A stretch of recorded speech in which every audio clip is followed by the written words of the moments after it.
ভীষণ খাই খাই করছে। চলো দেখি ফ্রিজে কোনো খাবার আছে কিনা।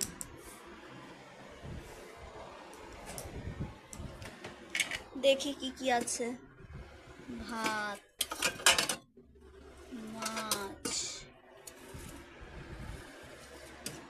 পান্তা ভাত, কি আছে এটা, কি আছে, মাছ,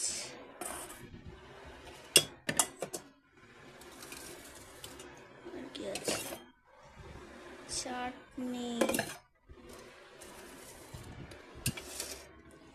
স্যালাড,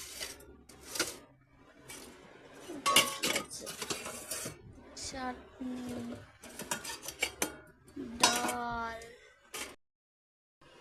পায়েস, জল, টমেটো, আম।